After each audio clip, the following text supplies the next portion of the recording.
Good afternoon, everyone. Welcome to CW Live and the Dispute Daily. We've had a massive briefing here in Birmingham today. So we've got basically 3 meetings between today, tomorrow we're down in London, and then next Monday we're up in Liverpool, where we're speaking to all of our local reps and branch officials, talking about the importance of the dispute. It's been a really good meeting. So I want to now speak to some of our sort of branch representatives. So if they could all introduce themselves. Yeah, I'm James Clark, branch secretary from Gwentham.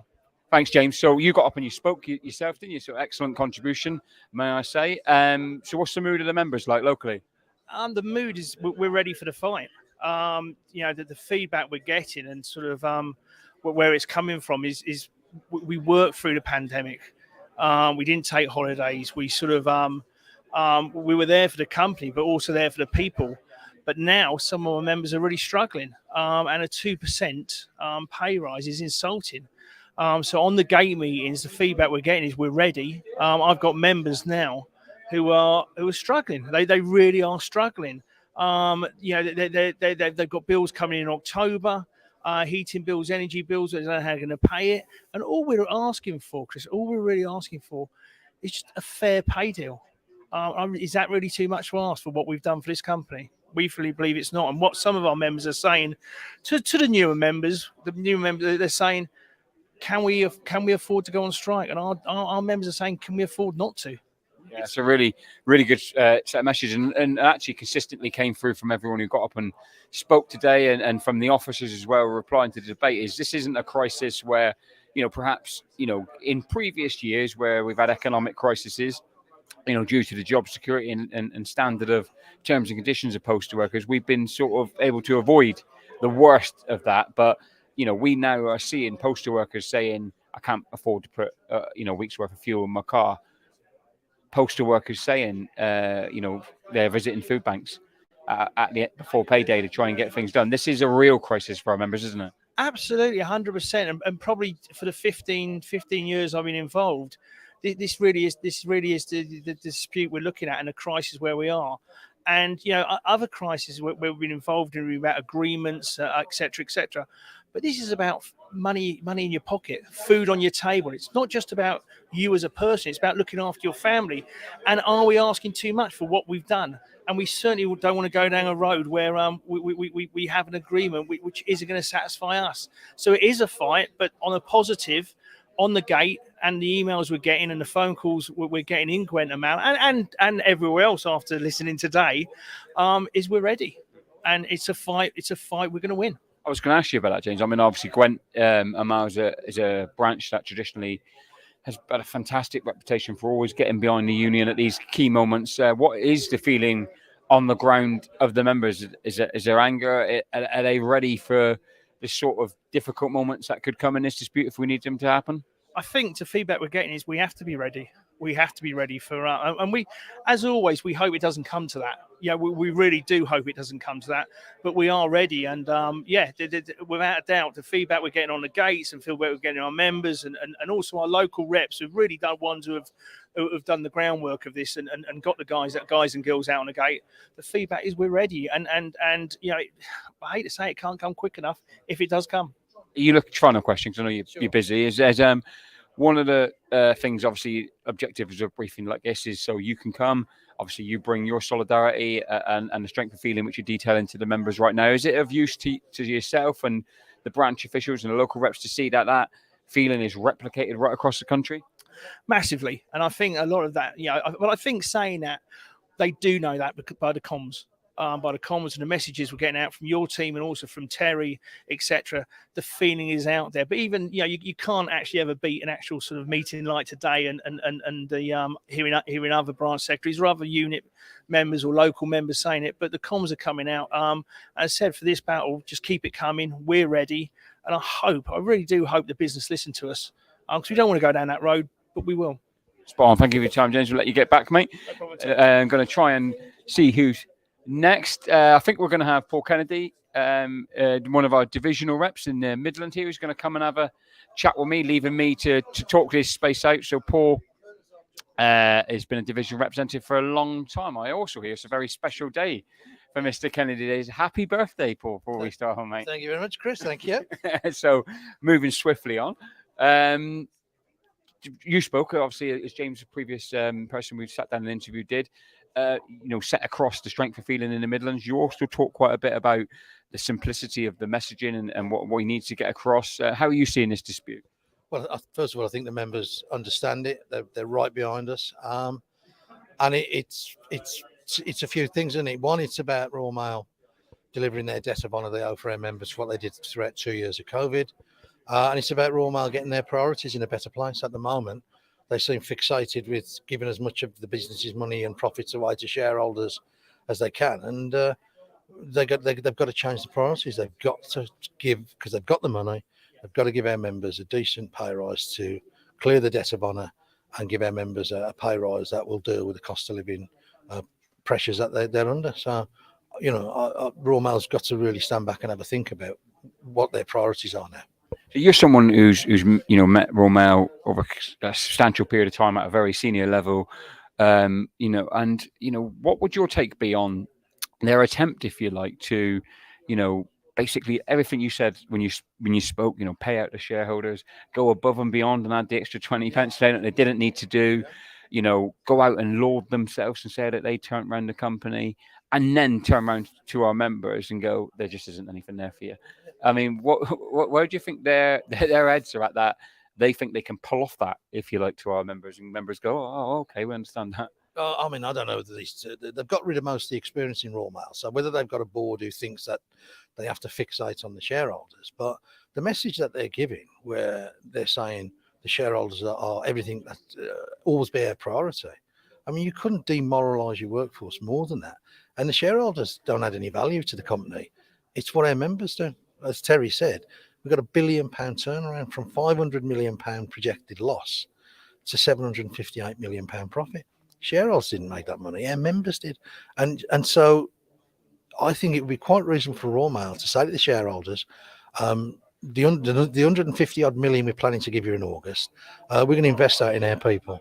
And we want you to understand that without having highly motivated and well rewarded employees, we won't have dividends and profits to share with you in future years.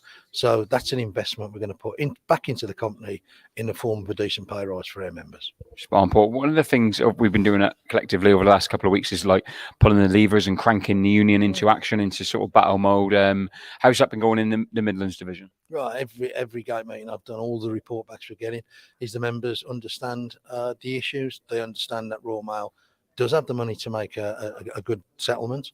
And they're starting to understand more and more that Royal Mail are just choosing the wrong priorities. It's about choices and priorities for Royal Mail, and they're getting them wrong. And our members are more and more understanding that. What about the branches? Are they all in the right place, getting out, doing the meetings? Yeah. I mean, the schedules are all been done. Facebook is full of the photos. So, I mean, if we haven't done gate meetings in offices yet, we will have them planned to do. And obviously, the idea then is we'll be encouraging our branches and reps to go around again. And we'll update. Although actually there's very little updates on this one at the moment, apart from taking the strings off the first 2%. That's where Royal Mail's blinked. There's, it is what it is at the moment. So as we get towards the end of the dispute resolution process, I'm quite sure we'll be starting talking about the next phase of the campaign and dispute if we need it. So we'll support our reps, our members with bulletins every way that we can. Spot on, mate. Final message. What would your sort of message to the members watching and the branches in the Midlands be? I'd just say to the members, the CWU's got our priorities right. You're important, and you might need to fight to get Royal Mail's attention in the way that you need it in terms of a decent pay rise. But it's a fight worth having. Thank you, Paul. Thank you for your time, and happy birthday again, my friend. So I think we've got now. I think Carl, our voice editor, is passing me bits of paper. So we're going to have Diane and Janice. You can come together, are you? Come on, Em. I might need to actually. You have a seat. Can you nudge your seat along there? Then I'll move in here. So, hello guys. How are you doing? So, talk to me first. Come to you. Sorry, Janice. Yeah, and ask you what you thought of the briefing.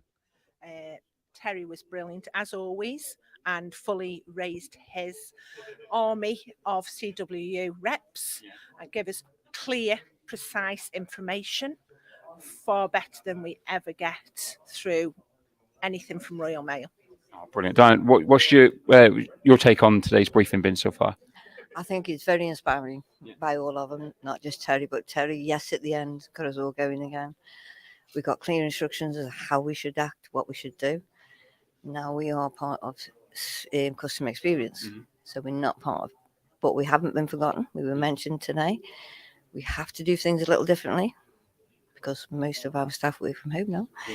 But we will get there, and we've got ideas, and it's very inspiring to know that we've got everybody's back. I mean, customer experience then, and the members in general. We're just speaking to Paul and James, and both of them were saying, like, and we were discussing the cost of living crisis and how real that is. I mean, and we were saying, like, our members through previous economic crises have been able to just sit above that in terms of their terms and conditions, and they've been able to be okay. But we were hearing of postal workers, of people in MDEX, customer experience, considered food banks, fuel crisis. How real is that on the ground? Oh, just on Friday, I got told by a member who'd been living off 1 cup of soup a day for a week. Because we do get just over the national wage, they don't get the letter from Social Security to say they can use a food bank. So obviously we had to find them where they can go and get food when they need it, rather than have to take this letter from Social Security. I've had 3 people last week who were really struggling. So it's hit home now, especially 1 cup of soup a day. That's just absolutely outrageous, isn't it? I mean, obviously, what that does present us with is a challenge, obviously, because we're going as a union and saying, we may need you to take strike action. We hope not. We hope that Royal Mail Group are going to wake up and go, we've called this wrong, feel the strength of feeling. But ultimately, if they don't, we may have to do that, and then you're going to face members going, I can't afford to take that action. But Terry really sort of passionately, and all the officers really passionately expressed that it's more of a you can't afford not to. Do you anticipate that? What is the strength of feeling and support for union on the ground? Support from all our members at customer service is fantastic. They totally are behind what we need to do, and this is a long-term prospect, not a short-term issue. Final question to you both, and is a message really. I'm sure your members will be tuning in and happy to see you on live, and they can watch it on Cash Shop if they're working right now. But what would your message to the members be? Starting with yourself, Dan. Well, the posters may be the face of Royal Mail. We're the voice of Royal Mail. Shout loud, shout hard, shout. We want a fair pay deal with no strings attached. I really like that, the voice of Royal Mail. And yourself, Jess? This isn't something we can pass up. It's got to be a big yes vote. Spot on. So there you go, the faces and the voices of our customer experience member. Thank you to you both. Carl's passed me some notes. Of course, we're going to have Chris now join us from Parcel Force. Chris, you've been, because I've seen you on the gate meetings, mate. You come down and sit next to me here, buddy. It's a musical chairs here, isn't it? It is, absolutely. Absolutely. Yeah, buddy, you're right. Yeah, really good to see you, mate. And you, buddy. So I've seen, because obviously we run the social media and stuff like that, the amount of work meetings you've done. You've been texting me almost every morning with a picture, haven't you? I said it today, and the feedback and the members and on the gates has been absolutely fantastic, because they get it. You know what I mean? They see it for what it is. They really do want rewarding for the work they've done, and to see what's on the table is completely unacceptable. I think that's one of the things, isn't it? Is the simplicity of this debate is around actually it's sometimes unions, or there's been disputes historically where it's like we set out a vision and this is what we're after, and members go I'm all right as I am. But this is one of those disputes where people just saying I need a pay rise, I have to back the union. Yeah, no, and that is it, and that is exactly what they're asking for. It's not some aspirational, it's not some let's go greedy and grab. It's a reflection of where we are at this time. Cost of living crisis, fuel bills, everything else, and that's before you start reflecting on everything that our members, the employees of this business have done. So absolutely, they do really want rewarding for everything that they've done, and they deserve it. You know what I mean? I do know what you mean. And the Parcel Force members, of course, right at the forefront of that huge explosion of parcel traffic throughout the pandemic. again, another group of workers that had no choice, having been deemed key workers, but to go to work every single day during the pandemic, putting themselves at risk, obviously dealing with the worries that come with that. I think one of the things that's not often talked about enough is the level of pressure that our members were facing back in their own homes, going home and explaining why they had to go to work, dealing with the situations that come with that. But it seems to me, I mean, from images and reports back from yourself and our other regional organisers, that the parcel force members know just what's at stake in this dispute. Yeah, absolutely, and you're right. I mean, from the get-go of the pandemic, they dealt with Christmas every day, the explosion, the peak levels of traffic that we were experiencing because people were at home, because they were ordering more. Our members delivered those parcels, absolutely, and they changed, and they adapted, and we fought for the ways of working, for the social distancing, for the PPE, everything that we did. We're in the workplace. I mean, the hubs, the processing centre, absolutely massive effort from those colleagues to stay safe, to keep the business going, to deal with the level of change that needed. And then into the depots, we delivered in a safe manner. We adapted our routing tools and did all the change to that. Not popular, not in one bit popular, because we were tied to an auto system that we couldn't manipulate because we couldn't get in the room and use the computers to do what we'd normally done. But listen, they did it, and they kept at it, and they delivered and delivered, and they delivered not only in terms of parcels, but they delivered profit for the business. Yeah. And I think that's absolutely what they see. And I think that's what they see, because that is factually there, isn't it? For final question, and for you would be, obviously the meetings are going on around the country, really successful.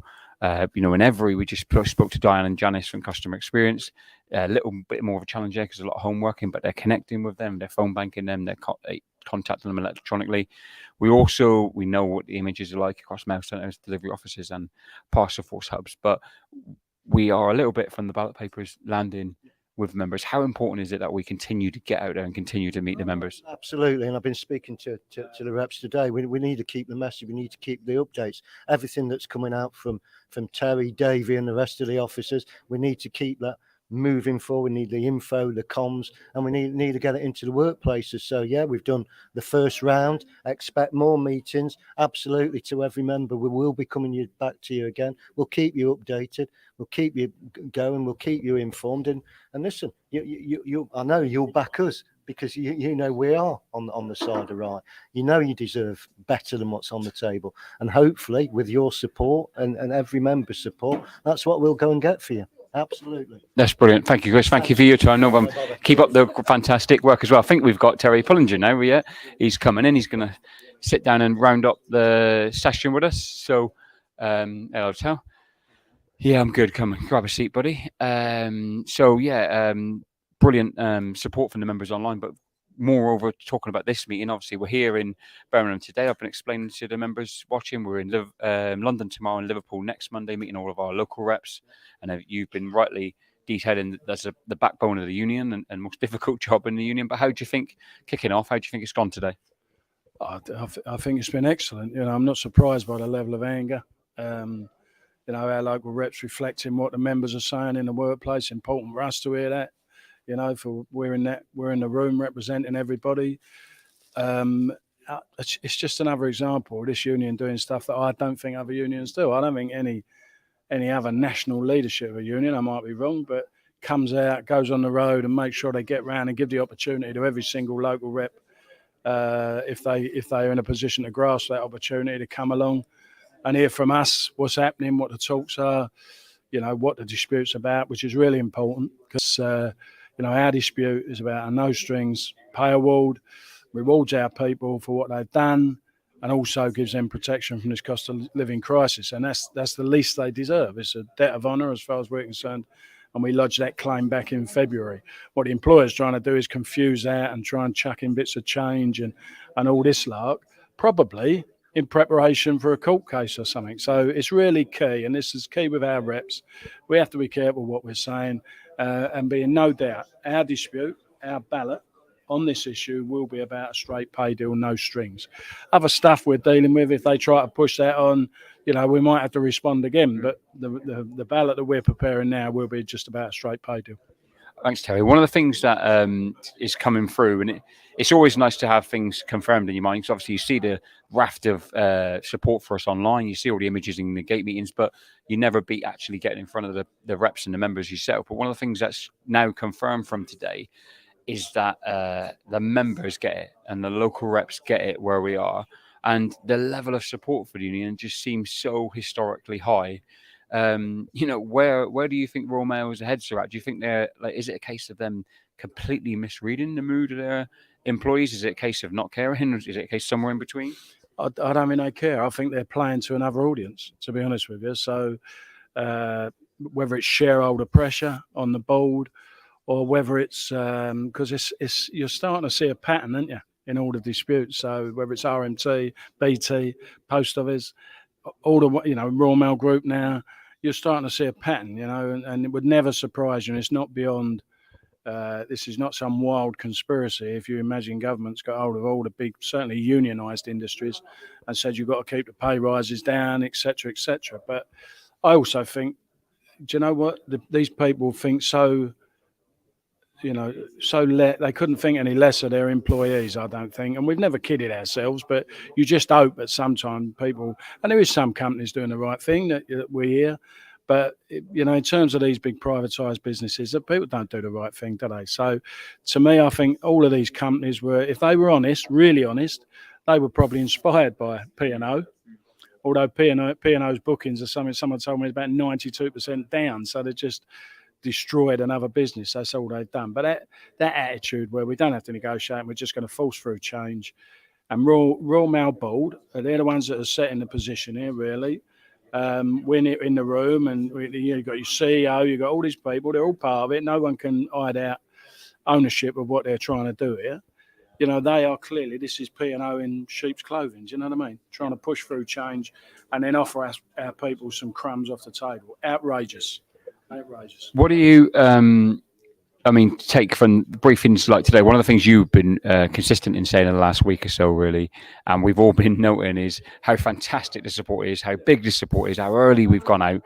How vital is it that, we send a message to all of our offices that those meetings have got to continue? We can't allow the union to peak too early, for want of a better phrase. Oh, I think they should be, I would encourage all local reps, and we have here today, and we'll be doing it at all these briefings, to have weekly gate meetings.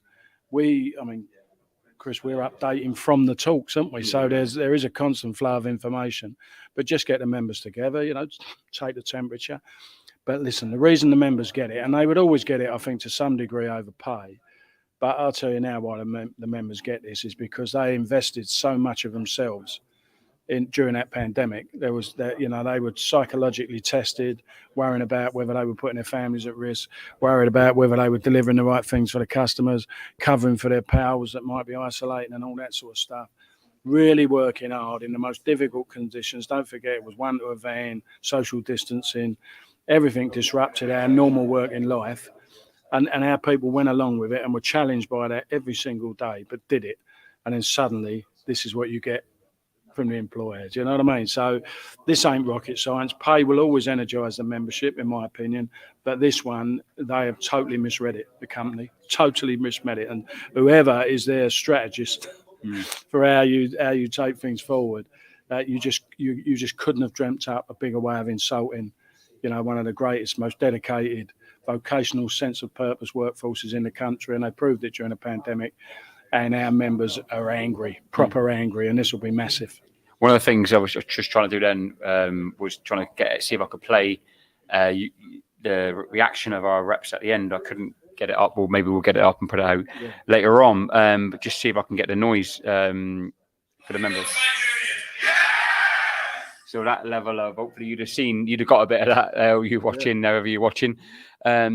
There wasn't no doubt where our reps here. Where was there? No, and it's a shame. You'd love to do it with all our members. You know what I mean? You'd love to get into every workplace, and we do try via our comms to literally get into every workplace, and where we can attend and we're invited, we do.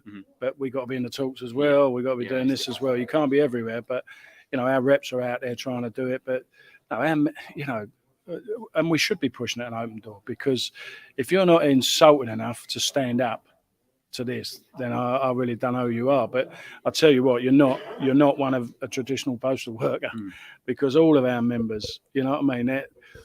I said at this briefing today, people who have got it in them, the sense of determination, where the postal workers always get through 6 foot of snow, floods, really hot weather, wars, pandemics, still we deliver. And it takes special people with special character to do that. And to try and take them on, these chinless, faceless people setting policy that really think our people are just going to say, oh, yeah, how high do you want me to jump? They never have done. We never have done. They never will. They've got too much character and dignity and pride. And we will stand up for our members. Our members will stand up for themselves. And we'll also stand up to protect this great public service. Thanks, Tel. I'm going to give you a chance now to get any final message across. I know, obviously, we'll be seeing you probably this time tomorrow in London doing exactly the same thing. And then next week we're in Liverpool with a load of comms in between that. But anything at this point you want to get across? Well, just keep going. Branches, reps, you're doing a magnificent job getting out there. They're seeing the strength of feeling. That's really, really important. The same as a massive yes vote is really important. It's never over till it's over. We've had 3 in the last 4 years. We've had 3 national ballots with massive yes votes. And we've managed to then secure agreements without taking action. But listen, if we have to take action to defend ourselves on this, we absolutely will. So no one's shying away from that. But it's you do the steps, the baby steps first, don't you? And it's getting the members, do the members understand what the situation is? Judging by all the gate meetings and the pictures, yes. Do we need to keep them up to date? Absolutely. Don't insult them. Get in front of them on a regular basis. Nothing more powerful than face-to-face, eyeball to eyeball. Do that on a weekly basis. Give them a little update. Don't matter if it only takes a couple of minutes behind your union. Send in your little videos, send in your pictures, whatever. Keep doing that, because that puts pressure on the employer as well. And then once we've got the timetable and the ballot papers are coming out, well, we'll unleash hell then, won't we? We certainly will, mate. So thank you to Terry for all your time. And obviously, we'll be back again tomorrow lunchtime to bring you another live roundup from when we meet all of the reps from in and around the London area, travelling into there. And also tonight, 7 o'clock, don't forget we're live with our fleet and engineering members with National Officer Carl Maiden. Take it easy, everyone.